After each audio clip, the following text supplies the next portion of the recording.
Morning সবাইকে and welcome back to my channel হিরাশানাস blog. তোমাদের প্রত্যেককে অনেক অনেক স্বাগত আমার চ্যানেলে। আশা করছি তোমরাও ভালো আছো আর আমিও চলে যাচ্ছি। তো আজকে হচ্ছে রবিবার, যথারীতি এখানে দেখো তোমাদের দাদাভাই বাজার থেকে চলে এসছে।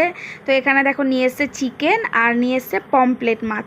তো পমপ্লেট মাছটা এনেছে মামামের জন্য। তো এখন সেগুলোকে দেখো এখানে বাইরে কলপারে বসে আমি কিন্তু এখন ধুয়ে নিচ্ছি। ধোয়ার পরে তারপরে কিন্তু সোজা চলে যাব রান্নার দিকে। তো যাই হোক দেখো তারপরে ওগুলো ধুয়ে ঠুয়ে ভাবলাম একবারে রান্নার দিকে যাবো। তো ভাবলাম চলো তার আগে ঘরটা ঝাড় দিয়ে একদম ভালো করে মুছে নিই।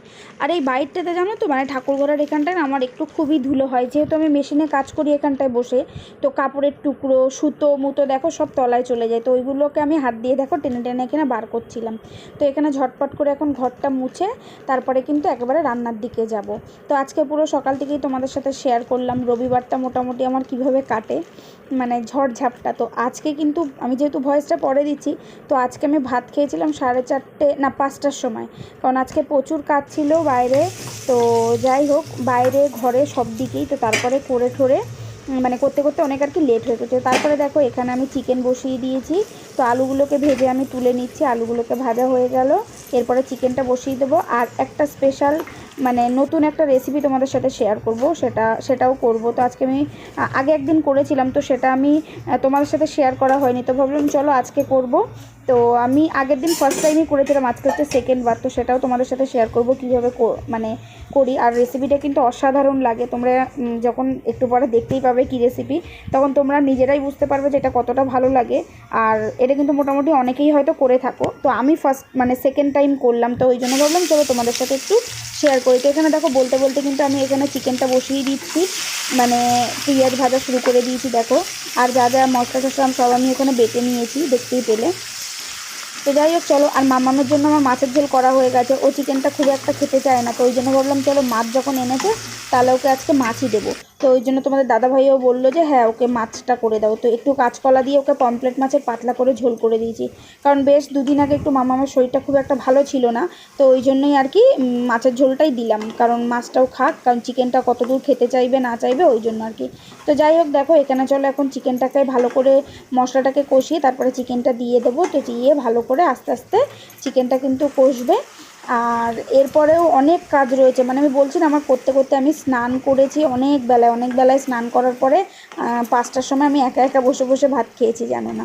তো যাই হোক চলো এই দেখো বলতে বলতে তারপরে কিন্তু চলে আসলাম রেসিপিটা কি তোমরা কি বুঝতে পারছো? তো এখানে দেখো আমি পটল কেটে নিয়েছি। তো অনেকে চাইলে কুচিয়ে নিতে পারো, তো এখানে পটলটাকে আমি হালকা একটু মানে খোসা রেখে রেখে পটলটা কাটবে, তো কেটে নিয়েছি। তো করব হচ্ছে আমি পটল বাটা।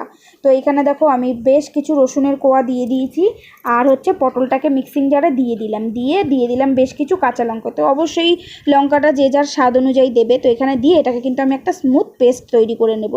তো এই যে তোমাদেরকে দেখাচ্ছি এর মধ্যে ভরে নিয়েছি, চলো একটা স্মুথ পেস্ট তৈরি করব।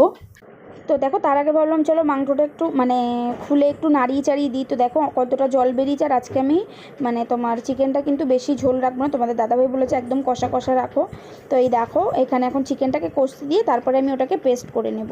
তো এখন চিকেনটাকে ভালো করে ঢাকা দিয়ে দেবো। আর আমার একটা বদ অভ্যাস দেখতে মানে রান্না করতে করতে গ্যাসটা মোছা। যাই হোক, তো এটা কারা কারা করে থাকো আমাকে একটু কমেন্টসে জানিও। আর এখানে দেখো আমি এখন পেস্টটা করে নিচ্ছি এই যে মানে এখানে বসে। আর আমার মানে ব্ল্যাক পয়েন্টটা এমন জায়গায় অন্ধকার ছিল, তো এই দেখো এখানে কিন্তু আমি একটা স্মুথ পেস্ট তৈরি করে নিয়েছি। তো এটাকে পরে আর কি বসাবো লাস্টে। তারপরে দেখো ওইদিকে আমি তো চিকেনটা কষছে ওটাকে পেস্ট করে রেখে এসেছি, তারপরে চলে এসেছি বাইরের কাজে। তো এই কাজগুলো সাধারণত ছেলেরা করে থাকে, খুব কমই হয়তো মেয়েরা করে থাকে। তো এই আমার ঘরের কিংবা মানে আমার ঘরের এই কাজগুলো কিন্তু আমিই করে থাকি। তো এই দেখতে পাচ্ছ পাঁচিলের উপর উঠে পড়েছি সোজা দড়ি টানানোর জন্য। তো বাইরের দড়িটা বেশ কিছুদিন হলো ছিঁড়ে গেছিলো, তো ভাবলাম দড়িটা বেশ মানে অনেক দিন হয়েছে টানানোই হচ্ছে না। তো আজকে যেহেতু রোদ উঠেছে ভাবলাম চলো আজকেই তাহলে টানিয়ে দিই, কারণ না হলে জামা কাপড় মিলতে খুব অসুবিধা হচ্ছে। তো তারপরে দেখো একেবারে চলে এসেছি রান্নাঘরে চলে এসে একটা প্যান বসিয়ে দিলাম, দিয়ে দিলাম বেশ কিছুটা সর্ষের তেল। ঠিক আছে, তো সর্ষের তেলেই করবে তাহলে, কারণ বাটা বুটি এগুলো সর্ষের তেলেই ভালো লাগে। তো তার মধ্যে দিয়ে দিলাম আমি একটু কালো জিরে ফোড়ন। ঠিক আছে, আর হচ্ছে দেবো হচ্ছে তোমার একটু পেঁয়াজ কুচি, জাস্ট অল্প। আমি খুব বেশি মানে পেঁয়াজ একবার ভেবেছিলাম দেবই না, তো ভাবলাম একটু পেঁয়াজ কুচি দিয়ে করে দেখি, আগের দিন পেঁয়াজ ছাড়াই করেছিলাম, তো আজকে পেঁয়াজ কুচিটা দিয়েই ট্রাই করছি। তো ভালোই হয়েছিল, খুবই ভালো হয়েছিল, তোমাদের দাদাভাই খেয়ে বলেছিল। তো যাই হোক, তোমাদের সাথে আর সেইটা শেয়ার করা হয়নি খাওয়ার সময় আর কি। তো যাই হোক, চলো এখানে এই রান্নাটাকে কমপ্লিট করি। আর এটাকে পেঁয়াজটাকে একটু ভাজা ভাজা হয়ে এসছে, তারপরে দেখো আমি কিন্তু পেস্টটাকে দিয়ে দিয়েছি। তো দিয়ে এবার এর মধ্যে আমি পরিমাণ মতো নুন, হলুদ গুঁড়ো আর হচ্ছে এটা একটু কষে আসছে, তারপরে কিন্তু মিষ্টিটা দিয়ে ভালো করে মানে স্বাদ অনুযায়ী দেবে, দিয়ে কিন্তু মানে ভালো করে নেড়েচেড়ে আস্তে আস্তে এটাকে কিন্তু করতে হবে। তো যখন এইটার মানে একটা ছোট্ট ডো টাইপের হয়ে যাবে, মানে একটু লেগে লেগে আসবে একদম, তখন কিন্তু বুঝবে যে জিনিসটা হয়ে গেছে। এখন কিন্তু দেখতে পাচ্ছ এখন কীরকম মানে পুরো মানে আর কি প্যানটার মধ্যে মেখে মেখে গেছে। তো সেই জিনিসটা কিন্তু আস্তে আস্তে কমে যাবে। তো কমে আসলে তখনই তোমরা বুঝবেই, দেখো পুরো একদম শুকিয়ে এসছে। তো এইবার কিন্তু আমার এটা কিন্তু প্রায় মানে কমপ্লিট, প্রায় বলা যায় কমপ্লিটই হয়ে গেছে। তো আমিও এবার নামিয়ে দেবো। জাস্ট এইরকম শুকনো শুকনো হলেই রান্নাটা কিন্তু কমপ্লিট। তো চলো এটাকে এবার নামিয়ে দেবো।